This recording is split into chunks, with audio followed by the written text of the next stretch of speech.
Howdy chaps, and welcome back to another episode where I am examining what I was hoping would be better than it is. I don't know if you can hear what sounds like a small miner digging, and I wish I could say I was drunk when I ordered this, bought this, whatever, but I was very much sober. Welcome to my latest purchase.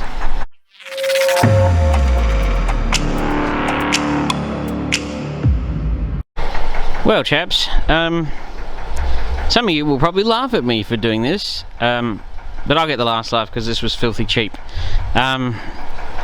This is a 2010 V6 Holden Calais repairable write-off, and now its damage is quite minor. It'll probably need a bonnet, some paintwork. It's got a little dent in the roof, windscreen obviously. I think a cupboard or something has fallen on it. It's weird. This is a little damage here, but I reckon my pin puller could get that. And we've got a little baby dent here, and of course they always put the stickers on the roof when you have to peel them off. So we've got a little dent here on the other side. That's probably the worst of the dent. Little baby one here, and then windscreen, that repair, and I'll probably put a bonnet on it because it's got a bit of damage on the other side. But the main problem with this car is, I can open the bonnet. Here's the thingy, there it is. Here's the first of many problems. There'll be a lot of Ford people who'll be mocking me right now, but you know, I'm thinking that motor is not healthy. But you know, it is what it is. It was filthy cheap, so these cars are worth a bit of money, despite what you think. We look at the rest of it though. The interior is absolutely spotless. I don't know what it is with the leather they put in VEs, but it always dries to a really hard finish. It's never really supple. But you know, we got a fairly tricked out dash, all the gadgets, aircon works, the seats are in really good nick, door trims are nice, there's not too much trash. The reason I bought this car is, well, one, it was cheap, and what do you do when you buy stuff? You just buy cheap stuff.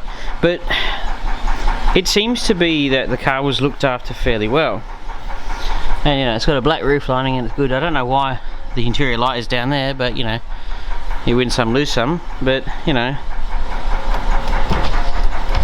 power windows work, everything's, aside from the motor sounding like it's about to let Rodney out, it's not bad. I mean, it's obviously got a little dents and scratches in a few places, but it hasn't been crashed into. Just, I suspect something fell on it, really. That's all I can assume. Trying to work out what would have fallen on it. Something red. And yes, I'm fully aware of how dumb of an idea this really is.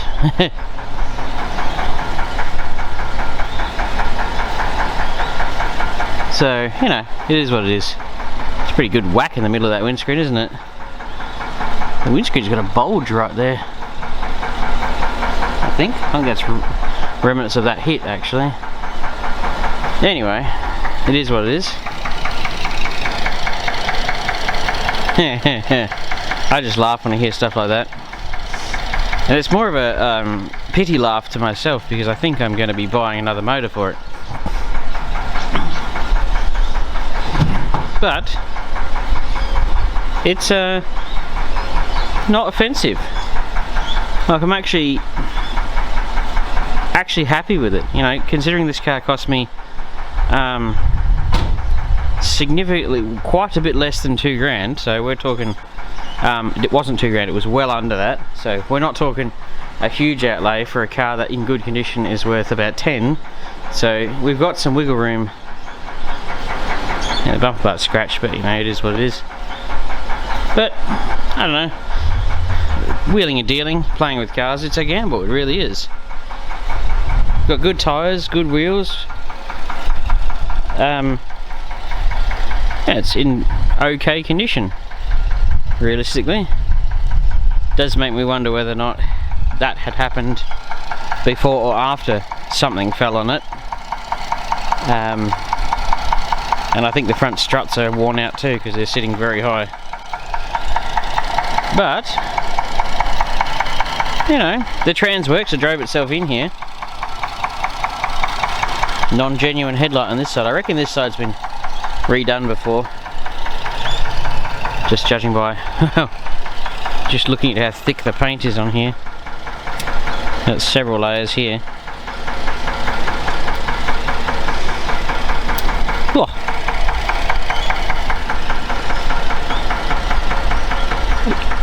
That was a blue guard originally. It might have been a blue guard twice. It might have been a light blue, then a dark blue, then a silver. But I'm willing to take gambles. I'm a gambling person. Not a I only gamble with cars, not actually money. Well, technically it's the same thing, isn't it? But you know, I've got a little dent there, a couple of dents over there. So whatever it is, fell on it. God, that noise, isn't it? I think what I'm going to do is I'm going to put the window up and give it a wash, because I think this has been in the auctions for quite some time. I looked at the paperwork. Yeah, it arrived about 5 months ago and has been sitting there ever since. So we'll give it a wash and see how it comes up, and you guys can laugh at me.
Alrighty chaps, it's clean. The battery is so dead. It is so dead. I have to put a battery in it if I even want to move the thing. So I guess you guys will follow me on a journey fixing this thing. If you look at it as just physically damaged from whatever happened to it, we're up for a windscreen, a guard and a bonnet. You could fix the bonnet, but I'm not even going to bother because I suspect a bonnet will be fairly cheap. A guard, a bonnet, a windscreen, and that's it, and maybe a mirror cover for the other side, and then we just fix the roof and the A-pillars and paint a bunch of stuff and we're laughing. Mechanically though, that will be a journey. We will have to do some investigating, and I have a suspicion I may keep this car because I actually quite like it. You know when you get a car and you get a vibe from it? I get a vibe from this car. I personally don't actually own a daily driver. The only car I have is the XB. Well, the only one that's drivable is the XB. And I need a daily driver. I was going to buy a Territory, but I don't know why, but I lean towards Holden a little bit. I'm not a Holden person per se, but I quite like them, and you know, you can't hate on them. They're an Australian car, so if you hate on them, you're basically hating Australia. Holden and Ford have made some pretty good cars, and they've both made some pretty garbage cars in their time. So yeah, you can follow me on a journey. I don't know what we're going to fix first. I assume on the next episode, well actually, stop right there. The next episode we're actually going to be back in the workshop doing rust repairs, which everybody likes. I did do some live feeds. I don't think they went spectacularly well. The first one went well, the second one not so much. But it is what it is, and doing YouTube is a full-blown learning experience. So, and I can't help myself, I always watch the auctions, and you know, this car is good. Like, I don't think the previous owners gave it the world's like best amount of attention, but they certainly didn't trash it. Oh look, bubbles. I might need to wash that a bit more. It's starting to rain, but like, it's in good condition. It really is. It's not. It's clean, but it's just lacked a bit of maintenance, I assume. Which, you know, I would say actually the biggest killer of most cars. Just stand over here. But it is a nice looking car. I really do think it's a good looking car, and the silver looks well. And I don't have to replace a quarter panel. I know how thick the bog thickness needs to be, and I've got the right tools and equipment now. So I am convinced that I can fix this car fairly good, and then it can obviously go back through Regency and be re-inspected, and then I can have a really nice car to drive.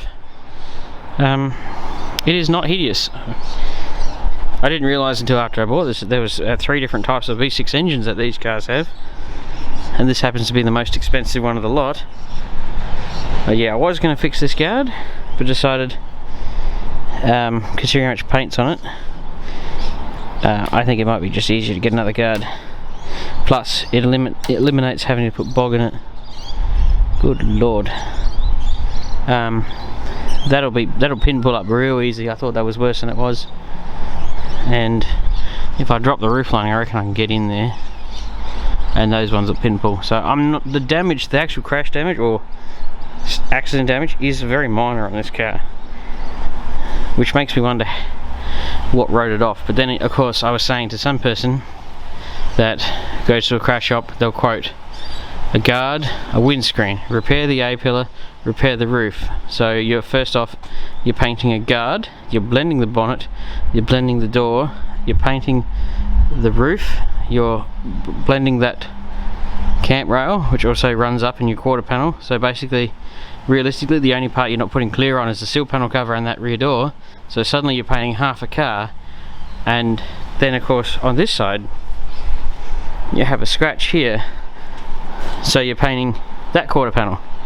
And at that rate, it's very, very easy to write a car off these days, especially one that's 2010. The joys of being in crash shops, you know how it all works. It does not take much to write a car off these days. But enough rambling, enough chit chat. This is my latest purchase. Tell me in the comments whether or not it was a good one or a dumb one.